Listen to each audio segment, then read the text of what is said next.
عليكم ورحمة الله وبركاته أصدقائي وزملائي الأعزاء. أخباركم إيه؟ يا رب تكونوا بخير. إن شاء الله النهاردة معادنا اليومي مع معلومة كل يوم اللي بتفيدنا وبتهمنا في مجال مكافحة حشرات الصحة العامة. جالي سؤال على القناة من مهندس بيقول: لو أنا عندي قرية سياحية بشتغل فيها وعندي مشكلة كبيرة جدا في حشرات الطايرة، إزاي أقدر أقاوم الكمية اللي داخلة عليا كل يوم من حشرات الطايرة؟ تعالوا بينا النهاردة ودي دعوة عامة لكل المهندسين اللي عندهم نفس المشكلة ومش قادرين نحلها، نشوف النهاردة الحل هيكون ازاي. تعالوا بينا تابعوني، بس يا ريت لو سمحت بعد اذنك لو بتشوفني لاول مرة اشترك في القناة، فعل زر الجرس، شارك القناة مع الغير علشان فائدة العلم تزيد، خلوها دعوة عامة بينا وبين بعض علشان ننشر العلم بينا وبين بعض. تعالوا بينا نكمل. بسم الله الرحمن الرحيم. دلوقتي يا جماعة لو انا عندي قرية سياحية بشتغل فيها كمهندس، هنبدأ من تحت الصفر. لو مهندس حديث التخرج والشركة بتاعته أسندت إليه إن هو يشتغل في المكان ده، لأن طبعا في قصور في الشركة أو في قلة عدد مهندسين، فكان غصبا عنهم إن هم يبدأوا يشغلوه في المكان الجديد، يدوا له البرنامج اللي هيمشي عليه، يدوا له المعدات، يدوا له المبيدات، تمام.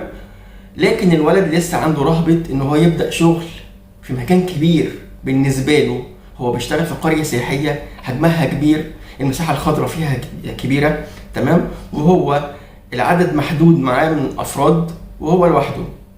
كويس. مهما كان اي حد في بداية مشواره بيبقى عنده رهبة، عنده خوف، عنده قلق ان هو ما يقدرش يشتغل كويس، مش عايز اي ثغرة، مش عايز اي مشكلة تيجي من القرية يبلغوا الشركة بتاعته والشركة تعمل له مشكلة.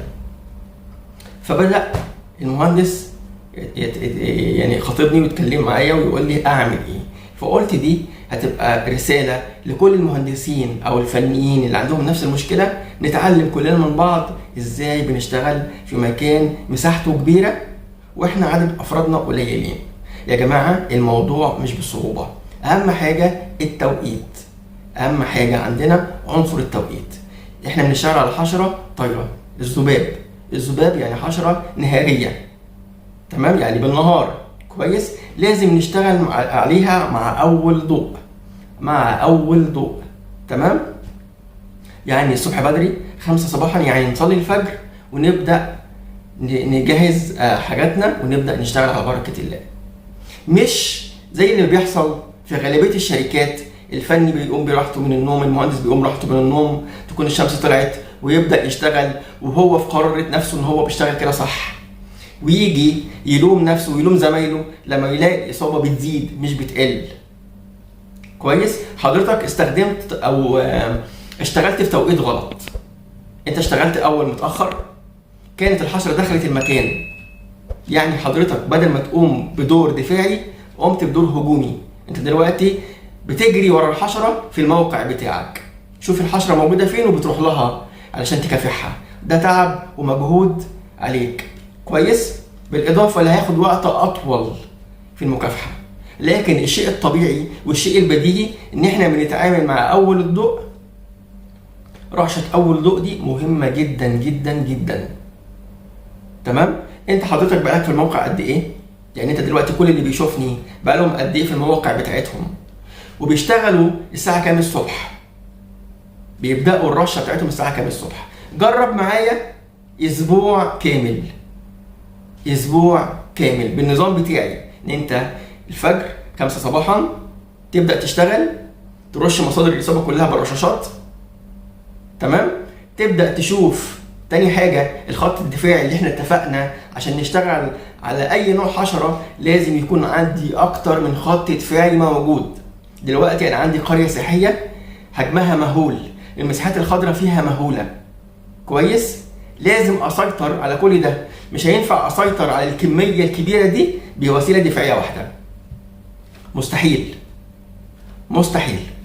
تمام. يبقى لازم لو حضرتك بتشتغل بخط دفاعي واحد ما ينفعش، لازم اكتر من خط دفاعي هنتعلمه مع بعض اللي بيها الحشرة تقل في نظر العميل قبل ما تقل في نظري، لان العميل اساسا هو اكتر واحد متأفف بالإصابة اللي عنده أو بالمشكلة اللي عنده، لأن هو في قرية سياحية في جست، تمام. الجست في مطعم، المطعم فيه مشكلة في الذباب، الجست متأفف من المشكلة ومبلغ إدارة القرية السياحية اللي بدورها عملت مشكله لحضرتك ورفعت المشكله للشركه بتاعتك. كويس؟ يبقى بعد ما انتهينا من موضوع التوقيت اللي هو الصباح الباكر، تاني حاجه نفعل كل الوسائل الدفاعيه في القريه في نفس التوقيت. نشوف المصادر البيولوجي بتاعتي، المصادر الفيرمونيه بتاعتي، تمام؟ اخبارها ايه؟ نشطه ولا مش نشطه؟ نظيفه ومغسوله ولا لا؟ لو مهمله ما ينفعش، لازم نغسلها ونبدا ننشطها. لو المحطه او المكان اللي فيه المصادر البيولوجي مش جايب فاعليه، مش جايب ذباب، يبقى على طول اوتوماتيك نغير المحطه بمكان تاني. المكان اللي احنا حاطين فيه المصادر ومتعلقه ومش جايبه ذباب دي منطقه ميته او محطه ميته بلغتنا، يعني مش هتجيب حشرات، ما فيهاش اصابه حواليها، مش هتقدر تجذب كميه. تمام؟ يبقى احنا نغير المحطه دي او مكان المحطه دي في مكان تاني يكون نشط. نشط ازاي اعرفه ولا ما اعرفوش؟ هقول لحضرتك دلوقتي. انت حاطط المحطه البيولوجي بتاعتك في مكان بقالك فتره، ولما مريت على المحطه لقيت المكان فاضي او المحطه دي فاضيه ما فيهاش ذباب او ما اصطادتش ذباب. كويس؟ مع الاعتبار ان في محطات تانية المصايد مليانه ومليانه بكثافه، يبقى ده الفرق. دي محطه ميته ما فيهاش اصابه، ودي محطه نشطه فيها اصابه. يبقى انا نشيل المحطه البيولوجي دي استفيد بيها في منطقه تانية، اشيلها خالص وابدا احطها. حطيتها في مكان مش جايب ذباب، برضو اشيلها واحطها في مكان تاني لحد ما يبدا يتفاعل والاقي المحطه بتاعتي بتجيب ذباب. اذا المحطه دي بقت نشطه. كويس؟ يعني المحطه الاولانيه خالص اللي ما كانش فيها، اللي كان فيها صفر ذباب، ما كانتش فعاله معايا وكانت زي قلتها. لكن لما اشيل المحطه دي فورا وابدا اغيرها في مكان تاني، هبدا اخد الفايده من الوسيله نفسها كمصيده بيولوجي ان هي بتجيب كميه ذباب. اي ذبابه ولو واحده بتخش جوه المصيده احسن لي بكتير ان هي تخش جوه عند الجست. كويس؟ يبقى احنا الصبح بدري بدانا نرش بالرشاشات بتاعتنا على مصادر الاصابه بتاعتنا واماكن تواجد الذباب، اماكن المخلفات، اماكن القمامه. وفي حاجه مهمه جدا لازم ناخد بالنا منها، احنا بنتعب ونعرق علشان نرش اماكن المخلفات والقمامه، لكن بنتناسى حاجه مهمه جدا وموضوع في غايه الاهميه. ايه هو؟ ان احنا البوكس بتاع القمامه نفسه متسخ. انت ايه الفايده ان هو فضوه ورموا الزباله اللي فيه اذا كان هو نفسه متسخ؟ يعني هو نفسه وسيله جذب للحشره. يبقى انت كده ما عملتش حاجه، انت كده ما عملتش حاجه. كويس؟ انت في مكان مفتوح، في مكان احنا دلوقتي في صيف، حراره الشمس عاليه جدا، يعني معدل التبخير للماده اللي انت بترشها هتتبخر في الجو بعد فتره من الوقت، هترجع تاني لهجمه الذباب، لان الجاذب او ريحه الاطعمه، ريحه المشروبات والانسكابات اللي موجوده على البوكس او الصندوق بتاع القمامه لسه متواجد، فهيبدا يجذب لي ذباب. يبقى نفضي الذباب، مش احنا طبعا، شركه التنظيف اللي في القريه هتبدا تغسل كل البوكسات القمامه. تمام؟ وبعدين يبقى احنا دلوقتي تخلصنا من القمامه وغسلنا البوكس كمان، والمنطقه المحيطه بالبوكس ما ننساهاش. لازم المكان بنلاقي بوكسات كتير قمامه مليانه لدرجه ان هي تقع على الارض، فالمنطقه المحيطه بالبوكس برضو مليانه انسكابات واكل بيلم او عامل جذب للحشره. المنطقه بالكامل تتنظف وتتطهر وبعدين تترش. دي كلها فروق لو احنا عملناها هنخرج بمحصله ان هيبقى في فرق في معدل الاصابه. المعدل ده هيقل لان الحشره مش هتلاقي عامل جذب ليها، لا هتلاقي اكل لا هتلاقي شرب. كويس؟ وهتلاقي في مبيد مرشوش، وهتلاقي في تعامل امثل، هتلاقي في محطه بيولوجي متعلقه او نشطه في مكان نشط بتلم لي كميه الذباب. تمام؟ المباني الاداريه، المطاعم، لازم ولا بد يكون في ستائر هوائيه. ده خط دفاعي ما ننساهاش. لو مش موجوده لازم نتكلم مع اداره القريه، لو مش متفعله لازم نفعلها. ممكن انا وانا داخل اروح قافل الزرار بتاعها واتناسى اشغلها بعد كده، ممكن افراد العاملين في المطعم يتناسوا، ممكن الموظفين وهم داخلين المبنى الاداري يتناسوا يشغلوها تاني. كده المحطه فقدت فعاليتها. فلازم انا كمهندس او فني بمر من المنطقه دي وعديت بوابه المطعم وما خدتش بالي بدفق الهواء اللي جاي عليا، يبقى المحطه لازم اشغلها وانبه على العاملين والافراد الموجودين في المكان ان الستاره باي حال من الاحوال ما تطفيش خالص. تمام؟ وناخد بالنا من حاجتين مهمتين.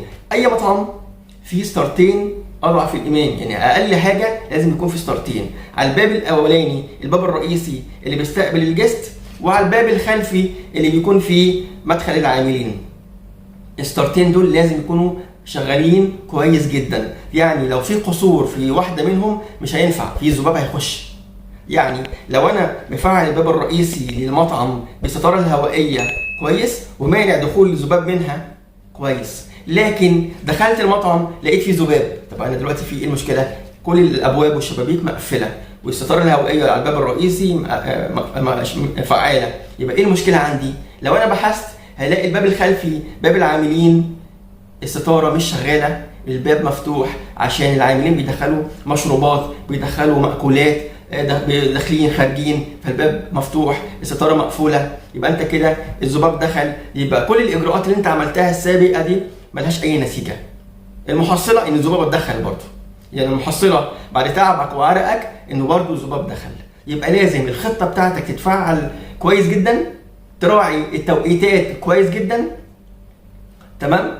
ما ننساش ان في اماكن شبابيك، في اماكن عندي ببدا اعمل دهانات عليها على الفريم الكاوتش اللي ما ينفعش ايدي توصل له، ما ينفعش ارش بالرشاشه بتاعتي على اي مكان ايدي بتوصل له، يعني مقبض الباب.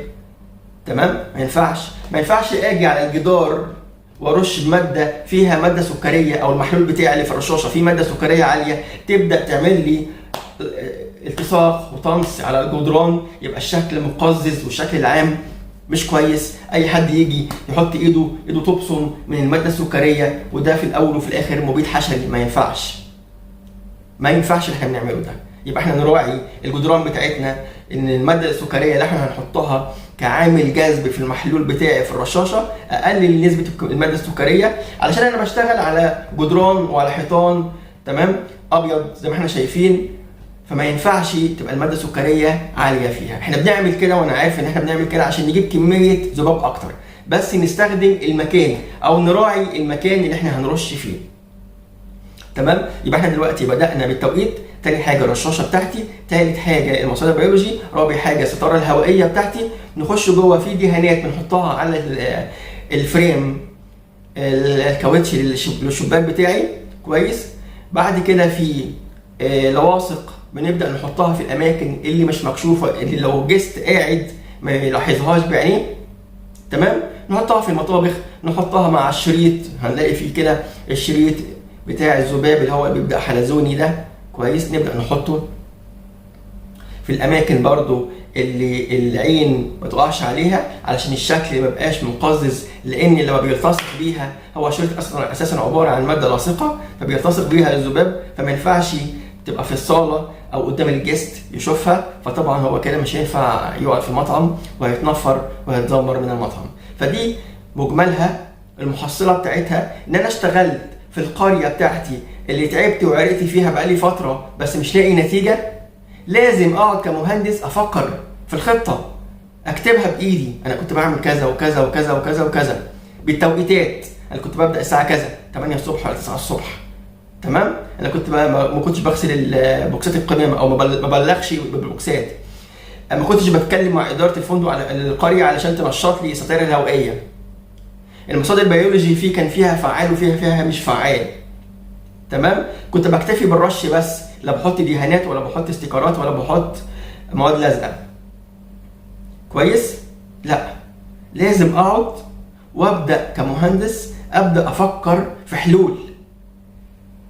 الحلول دي ابدا اطبقها واشوف الصالح منها هاخده واللي مش صالح ما اخدوش. كويس؟ ما ابداش اقعد وابقى مش عارف اعمل ايه ورايس وخايف ان المشاكل كترت عليا وهيتبلغ الفندق القريه هتبلغ الاداره عندي والاداره عندي مش هترحمني بالجزاءات. فلازم نقعد مع بعض احنا والناس بتوعنا، نتكاتف مع بعض لحد ما نوصل القريه بتاعتنا للوجه الامثل الصحيح اللي بعد كده هيشكرونا عليه. هنلاقي اداره القريه بعتالي جواب شكر على الشركه بتاعتي اللي بدورها بتشكرك وبتدي لك علاوات وبتدي لك مكافئات وبتدي لك زيادات انت والناس بتوعك، وبتعرف ان المهندس فلاني بقى من المهندسين الشطار اللي بيعتمد عليها. اي حد عنده تساؤل في موضوع اي مشكله عنده بتقابله قريه سياحيه في الفندق بتاعه في اي مكان هو مش لاقي حل ليها، يبدا يتواصل معايا وانا تحت امره. احنا كلنا بنتعلم من بعض، تمام؟ انا بتعلم من غيري، كلنا بنتعلم من بعض، كويس؟ فما فيش مشكله، كلنا بنتعلم. المهم نطلع من الغلط اللي احنا واقعين فيه علشان نتعلم ونطور الاداء بتاعنا.